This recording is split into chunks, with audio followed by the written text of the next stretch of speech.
The stuff I did to prepare to be on the show alone, season 11. I knew my competition, and I knew that a lot of them were pretty big, man. There's some heavy people on season 11. To compete with heavyweights, I had to put on a little bit more weight so that I knew that, well, you understand, you know the show. But so I put on some weight, and I was very strict with myself, and I ate almost at all times for about 30 days. The time we found out we were on the show to the time when we were launching was a pretty short time frame. So we had a lot of shopping to do, a lot of other preparations to do. I mean, there were so many things. I started shooting my bow obviously a lot because my bow was going to be, I brought a bow with me. That was going to be my main source of food if fishing fell through. Every bit of the muscle memory has to be ingrained in. Oh my God, I was probably going out there and shooting 10, 20 times a day. Like I was sitting there shopping for gear, buying some gear, then I'd come back outside, shoot the bow some more, go back inside, eat a whole bunch of food, go back out, shoot again and again. And by the time the show launched, I mean, I was on like I've never been. Can't really say what happened out there, but you'll see, I mean, what the outcome of that was. Every little decision can make a big difference when you're out there, because there's no takebacks. Like, there was a day where I was hem-hawing about which axe I should take.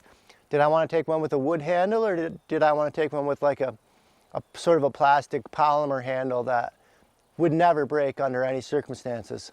But that decision was made for me easily one day when I was practicing with, just cutting wood with this Fisker's axe, and a big chunk of metal came out of it. And that made it very obvious that I was going to take the axe that I did end up taking with a wood handle.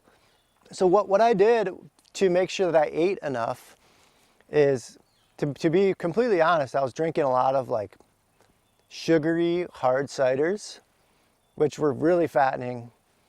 One of the main things I ate to get fat was cereal, a lot of cereal. Honey Smacks with Fruity Pebbles, protein powder. Whole milk added in is a sure recipe for obesity. Oh, and I have chicken. Chicken frying in olive oil. 48 servings of 120 calories. Are you kidding me, dude? That's a lot. That's exactly what you need. My house over here behind me is filled with stuff. It's filled with alone things, like different axes and bows, gloves, mittens, things like that. Over here is paracords. My Swiss Army. This is definitely the Swiss Army I'm bringing. Fishing lines. So many things. And a small spoonful of olive oil has 130 calories in it. That's insane. Like, to get 130 calories is a lot of calories, man. So if you could just take one chug of olive oil, you get like 400 calories. That's absurd. That's one of the things that really helped me out. Besides, I mean, I was so full at all times.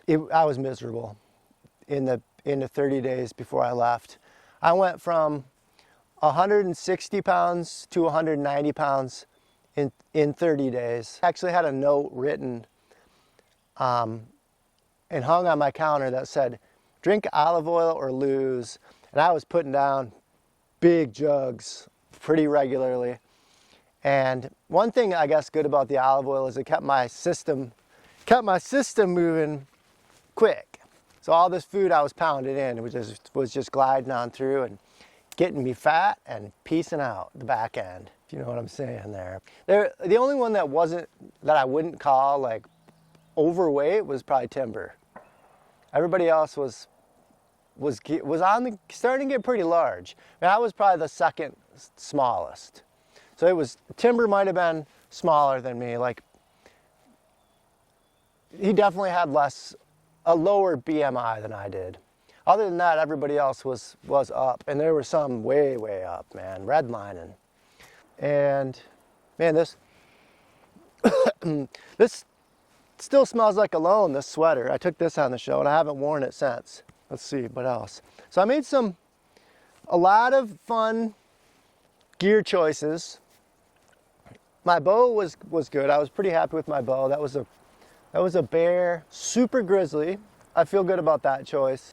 There's a lot of stress though trying to pick out, in the time frame that we had, trying to pick out every damn fish hook that's perfect. Because we get 25 hooks, right? And it makes a difference if you choose hooks that are too small, hooks that are too big, hooks that are light wire, hooks that are gonna just not perform perfectly. And fishing's kind of my thing, and I knew that, there's an animal running over there. I knew that every fish hook I had was gonna have a particular purpose. I was pretty proud of the fish hooks that I brought. They all did really good. I don't think I would have changed too much.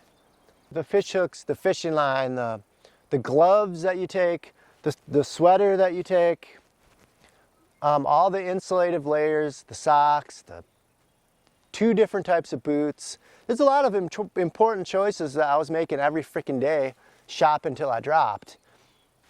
Hopefully I'll be getting together with some of the other participants and we'll be making some YouTube videos together. I got a few of them that are happy to do some collaboration, so that's gonna happen for sure. Yeah, it's pretty amazing the friends that you make when you get on this show, because you'd think since we go out there we're alone and we're not gonna get close to the other contestants, but in reality, from the boot camp process to before the show launches, we have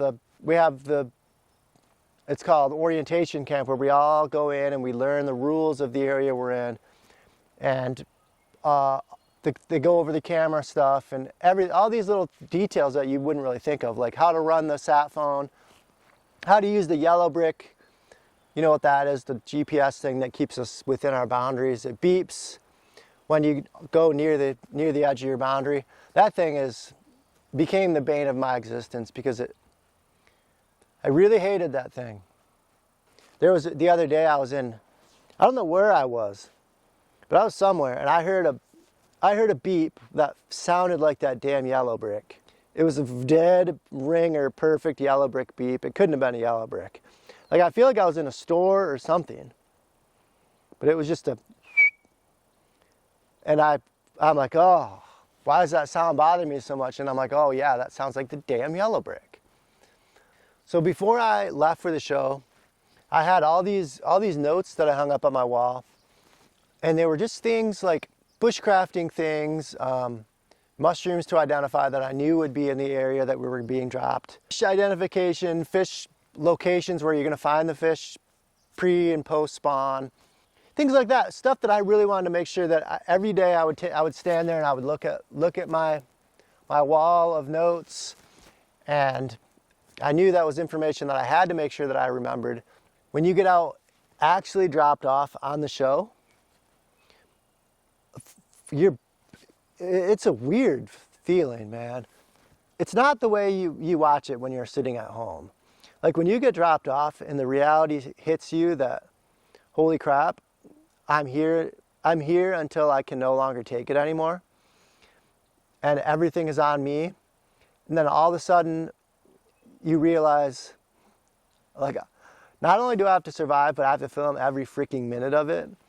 And by now you know where the location of the show is, so I'll just tell you, there's grizzly bears every place.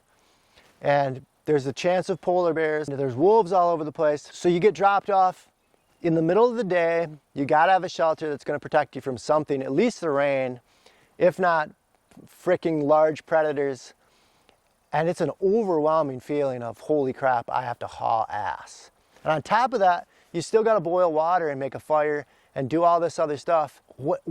I bet you what happens to people when they lose their minds out there the first little while and start doing things really crazy is they don't drink enough water.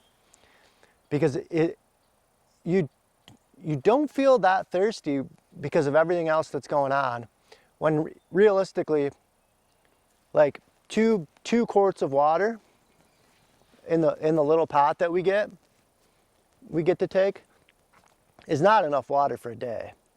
Like, you're gonna wanna fill that thing and boil it at least 3 times in a day.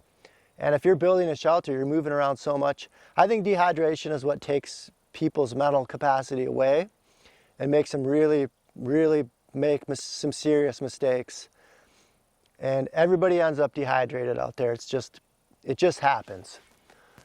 And it makes it so you make some bad decisions, and it adds to your stress. I'm gonna do a rundown of every single episode that airs this season. Stay tuned for that. I'll tell you this confidently, you are gonna love this season. It's really, really good. It's really good.